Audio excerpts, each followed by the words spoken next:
Hello guys, today we are going to take the principle of mathematical induction for the first PUC. So what is the basic concept of the mathematical induction? Why we are going to study the mathematical induction is the reason behind of that is to prove any statement, theorem or the formula which is true for all the natural number. So here we will define that any equation which is given, any formula, any theorem is given, that must be true for all the natural number. So it consists of mainly two steps. One is called the basic, which means that the equation or the theorem, whatever they have given, must be true for the one, is the basic. Second step is called the induction, in which we have to prove that is certain the equation or the formula, if it is a true for the k value, it must be true for the k plus 1 iteration also. So if it is a true for the k value, it must be true for the k plus 1 also. Now we will take one example to understand in the better way how this mathematical induction work. So here I have written the 1 by 1 into 2 plus 1 by 2 into 3 plus 1 by 3 into 4 plus infinity term, that is a plus 1 by n into n plus 1 must be equal to n by n plus 1. This we have to prove that it satisfied the entire mathematical induction, means it must be true for 1 also, k also and k plus 1 also. So we can start where the let n is equal to 1, then the p of 1 will take this as that here we will keep in this one 1 divided by 1 into 1 plus 1, that must be equal to 1 by 1 plus 1. We will check 1 divided by 1 into 2 is equal to 1 by 2, that is nothing but 1 by 2 is equal to 1 by 2. So p of 1 is true. So p of 1 is true. Now we will assume this equation satisfy the p of k also, that is n is equal to k. So that is nothing but your 1 by 1 into 2 plus 1 by 2 into 3 plus 1 by 3 into 4, such that 1 by k into k plus 1 must be equal to nothing but k by k plus 1. This we assume that this is true for the k value. Now we have to prove that we shall have to prove it is true for the k plus 1 also. We shall prove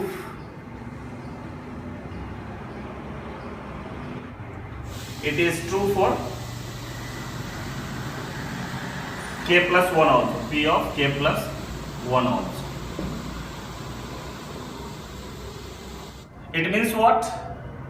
1 by 1 into 2 plus 1 by 2 into 3 and so on is 1 by k into k plus 1 plus we'll add the term k plus 1 into k plus 1 plus 1. So must be equal to k plus 1 divided by k plus 1 plus 1. Now we will take the LHS side and we will try to prove the RHS. So till here, if you see this value is nothing but from the equation 1, if you want to take from here, you can take entire this k, 1 by k into k plus 1 is nothing but k by k plus 1. In the place of this one, you can substitute as a k by k plus 1 and the rest of the term you can take k plus 1 into k plus 2. 1 plus 1 is a 2. Now we will solve this one. This will become cross multiply here. So this will become k into k plus 1 into k plus 2 whole divided by k plus 1. Here also it will come the k plus 1 if you cross multiply into k plus 1 into k plus 2. Now this k plus 1 can be taken as a common. So this k plus 1 as a common you have taken. So what is remaining here? K into k plus 2 plus 1 will be remaining. Whole divided by k plus 1 into k plus 1 into k plus 2. This k plus 1 cancelled. Here if you multiply k square plus 2k plus 1 whole divided by k plus 1 into k plus 2. So this is nothing in the form of the k plus 1 whole square. So that I will write in the 2 times k plus 1 into k plus 1 whole divided by k plus 1 into k plus 2. Now this k plus 1 cancel. So what is the remaining here then? K plus 1 divided by k plus 2. This is nothing but your RHS side. This is nothing but your RHS. Therefore, LHS is equal to RHS. Correct. So now we can say that this is true for the k plus 1 also. So if the any equation or the statement given and it is true for the p of k, then it is also true for the p of k plus 1. So this is our mathematical induction proof. Hope that you understood this question. What we have done, if it is a true for n is equal to 1, that is a p of 1, if it is a true, then we will go for that, assume that p of k also it is a true. So it is the first equation we have assumed. Now we have to prove, we shall have to prove that it is true for the p of k plus 1. So what we will do, whenever the k is there in the equation 1, we will substitute with the k plus 1. So now we have to prove that it is true for the p of k plus 1 also. So this is the kth term, we will add the k plus 1th term this side. So wherever the k is there, we will replace with the k plus 1th term. So here it is a k, so we have replaced with the k plus 1, is a k plus 1 and this is a plus 1 here. So now this entire term is nothing but from equation 1, we can substitute in this entire equation with this k by k plus 1. So in the place of this one, we have written k by k plus 1 and this is the 1 by k plus 1th term is here. So here k plus 1 is here, k plus 1 plus 1 is here, k plus 2 is here. Now the normal cross multiplication will be there. So after doing this one, solving this entire, you will get the equation as a k plus 1 by k plus 2, which is our right hand side. K plus 1 and k plus 1 plus 1 is a k plus 2. So this is equal to RHS. So by this way we can prove that if some value is true for the p of k, it is also true for the p of k plus 1. So now we will take one more example to understand the mathematical induction. Whatever we are proving for all the natural number. So again we'll see that it is true for the n is equal to 1 or not. So p of 1 is true or not. So it is proved that 7 power n minus 3 power n is divisible by 4. So 7 power n is nothing but 1 minus 3 power 1. We have to check that is this divisible by 4 or not. 7 power 7, 1 is 7, 3 power 1 is a 3 only. So 4. 4 is of course divisible by 4. So it is a true. So p of 1 is true.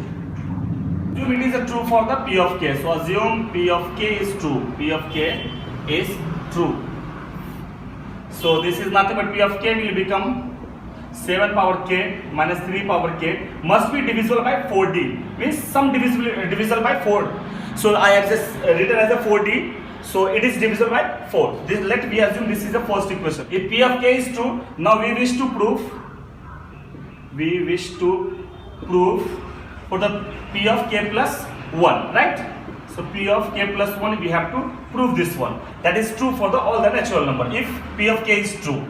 So now this will become 7k plus 1 minus 3k plus 1. We can extend this one as a 7k into 7 power 1 minus 3k into 3 power 1. Just we have split it in that exponent, we have split it. Now we will insert the term is 7 power k into 7 power 1 minus let 7 into 3 power k plus 7 into 3 power k minus this is as it is, we are writing this. So now we have inserted this term. So you can amaze that why we are inserting this one only, why we are not inserting 7 power k into 3 power 1, because that we want, you can see the first equation, what we want the 7 power k minus 3 power k. If we put the 7 power k, then 7 power k will come out and the 7 will remain. We don't have the equation, so we cannot use that one. So that's the reason 7 power k we need here in the bracket. So we will add and subtract the 7 into 3 power k and the minus 7 into 3 power k. Why? Reason that plus and minus will cancel and is the same only. If you add the 2 and if you subtract the 2, the sum will be same only. So now we will take the 7 as a common here. So what is the remaining here? 7 power k minus 3 power k. Now you can see that it is coming here that. Now here we will take the 3 power k common. So 7 minus 3 is the remaining here. This is 7 into, from the equation 1, what is there? 4d. So into 4d is there, plus we will take 3 power k into 7 minus 3 is a 4. So what is here? we can say that this is entire 4D. If you multiply of the 4, it is divisible by 4 only. So 7 into 4D plus 4 into 3 power k. So both the terms are divisible by 4. So if you want, you can take as a 4 as a common. So what is the remaining here? 7D plus 3 power k. So this entire term is nothing but the multiple of the 4. If I assume this one as a x only, so let this is a 4x entire. So the 4x, it means it is entire is divisible by 4. So therefore it is divisible by 4, right? Means what? Hence p of k plus 1 is true whenever p of k is true. P of k is true. So our mathematical induction for all the natural number, it is proved. So I'll write this short for mathematical induction for all natural number is true. All natural number is true. The basic concept is that if the some number is true for the p of k, we have to prove that it is a true for the p of k plus 1 also. Hopefully you understood. By using these two examples, only based on these two kind of the question they'll ask you in the exam. So this is the method where we have to prove that p of k is true, then p of k plus also is true for that. If still you have any doubt, please put in comment section. Thanks for watching. Please like and subscribe our channel. Thank you.